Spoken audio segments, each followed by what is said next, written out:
ഇന്നത്തെ ഈ ഒരു കാലത്ത് നമ്മൾ ഏറ്റവും കൂടുതൽ കേൾക്കുന്നത് സൂയിസൈഡൽ ടെൻഡൻസി ഉള്ളവരെ പറ്റിയാണ്. സ്ട്രെസ് കൂടിയിട്ട് സൂയിസൈഡ് ചെയ്യുന്നു. ഈ വീഡിയോ അങ്ങനെയുള്ളവർക്ക്.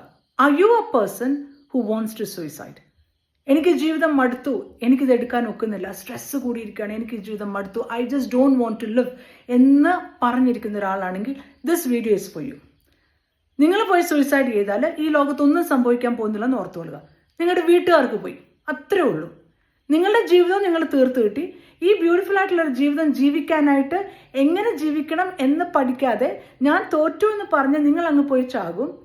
നിങ്ങളുടെ വീട്ടുകാർക്ക് പോയി വേറെ ഒന്നും ഈ ഭൂമിക്ക് സംഭവിക്കാനില്ല, നിങ്ങൾ ഓർത്തുകൊള്ളുക. അതേസമയം മറിച്ച് ആ നിമിഷം എനിക്കങ്ങനെ തോന്നുന്നുവെങ്കിൽ ദിസ് വിൽ ഓൾസോ പാസ് നിങ്ങൾ പറ. ഇതും കടന്നു പോകും, ഈ നിമിഷവും കടന്നു പോകും. ഇപ്പം ജോലിയിലാണ് നിങ്ങൾക്ക് സ്ട്രെസ് എങ്കിൽ റിസൈൻ ചെയ്യുക. സൂയിസൈഡ് അല്ല അതിനൊരു സൊല്യൂഷൻ എന്ന് പറഞ്ഞേ. Resign it. വേണ്ടെന്ന് വെക്കാൻ ജോലി. നിങ്ങൾക്ക് എന്ത് സ്ട്രെസ് കൊണ്ടുവന്നു അത് വേണ്ടെന്ന് വെക്കാൻ പഠിക്കുക.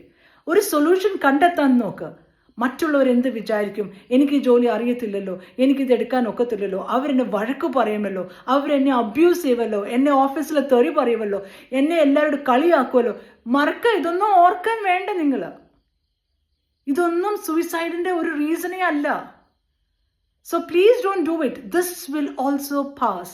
ഇതും കടന്നു പോകും. അങ്ങനെ എടുക്കുക, ഇതും കടന്നു പോകും. ഇനി ഒക്കത്തില്ലയോ അറിയാവുന്നവരോട് ചോദിക്കുക. ഇനി നിങ്ങളുടെ മനസ്സിനെ നിങ്ങൾക്ക് നിങ്ങളുടെ ഗ്രിപ്പിൽ എടുക്കാൻ ഒക്കത്തില്ലയോ, നിങ്ങളൊരു നല്ല സൈക്കോളജിസ്റ്റിനെ പോയി കാണുക, ഒരു കൗൺസിലിംഗ് ഒക്കെ ചെയ്യുക. നിങ്ങൾക്ക് ഇതിൽ നിന്ന് റിലീഫ് കിട്ടും. നിങ്ങൾക്ക് ഇതിൽ നിന്ന് എങ്ങനെ പുറത്ത് വരണമെന്ന് നമ്മളെപ്പോലുള്ളവർ പറഞ്ഞു തരും. I am a psychologist. എനിക്കറിയാം ഇതിൽ എങ്ങനെ പുറത്ത് വരണം. I am telling you. എന്നെപ്പോലെ ഒരുപാട് ലക്ഷക്കണക്കിന് കൗൺസിലേഴ്സ് ഉണ്ട്, സൈക്കോളജിസ്റ്റുകളുണ്ട് ഈ ലോകത്ത്. നിങ്ങളുടെ തന്നെ നാട്ടിലുകൾ കാണും. Please contact dum. അവരൊന്ന് കോൺടാക്ട് ചെയ്ത് ആസ്ക് ദം, ഞാൻ എന്ത് ചെയ്യണം, എനിക്കിങ്ങനെ ഇഷ്യൂസ് ഉണ്ട്, ഞാൻ എന്ത് ചെയ്യും. നിങ്ങൾ ഒരിക്കലും ആത്മഹത്യ ചെയ്യരുത്. ആത്മഹത്യ ചെയ്താൽ ആർക്കൊന്നും പോകാനില്ല, നിങ്ങൾക്ക് മാത്രമേ പോകാനുള്ളൂ. നിങ്ങൾ ഓർത്തു, ലോകം ഇതേപോലെ തന്നെ പോകും. ഇതിലും ബ്യൂട്ടിഫുൾ ആയിട്ട് ലോകം മുന്നോട്ട് പോകും. സോ ജീവൻ അവസാനിപ്പിക്കാൻ നോക്കരുത്. ജീവൻ നിങ്ങൾക്ക് കിട്ടിയതാ. എത്രയോ പേര് കൊതിക്കുന്നതെന്നറിയോ? എത്രയോ പേർക്ക് രോഗം കൊണ്ട് കൊച്ചു പ്രായത്തിലൊക്കെ എത്രയോ പേര് മരിക്കുന്നതെന്നറിയാമോ? ജീവിക്കാൻ കൊതിയായിട്ട്, ജീവിക്കാൻ ആഗ്രഹിച്ച് ഇരിക്കുന്ന എത്രയോ പേര് ജീവിതം കിട്ടാതെ പോകുന്നുണ്ടെന്നറിയാമോ? നിങ്ങളായിട്ട് നിങ്ങളുടെ ജീവിതം അവസാനിപ്പിക്കരുത്. നിങ്ങളോട് ചെയ്യുന്ന ഏറ്റവും വലിയ ദ്രോഹമാണിത്. മാത്രമല്ല, എന്നെപ്പോലുള്ളവർക്ക് ഒരു സെൻറ്റിമെൻറ്റ്സും തോന്നാറില്ല. ആത്മഹത്യ ചെയ്തു എന്ന് കേൾക്കുമ്പോൾ തന്നെ എന്നെപ്പോലുള്ളവർക്ക് ഒരു സെൻറ്റിമെൻറ്റ്സും തോന്നത്തില്ല. എന്നെപ്പോലെ ഒരുപാട് പേരുണ്ട്. കാരണം നമ്മൾക്കറിയാം ആവശ്യമില്ലാത്ത ഒരു കാര്യമാണ് അത് ചെയ്തെന്ന് നമുക്കറിയാം. സെൻറ്റിമെൻറ്റ്സ് എടുക്കത്തില്ല. ഞങ്ങൾ ആരും സെൻറ്റിമെൻറ്റ്സ് എടുക്കത്തില്ല.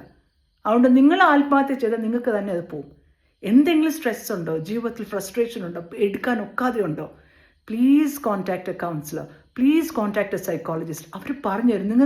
നിങ്ങൾക്ക് വേയ്സ് ഉണ്ട്, തെറപ്പീസ് ഉണ്ട് ഈ മനസ്സ്, ഈ ചിന്തയെന്നൊക്കെ പുറത്തു വരാൻ. അതുകൊണ്ട് ഓർത്തോണം, സൂയിസൈഡ് ഒന്നിനൊരു പരിഹാരമല്ല.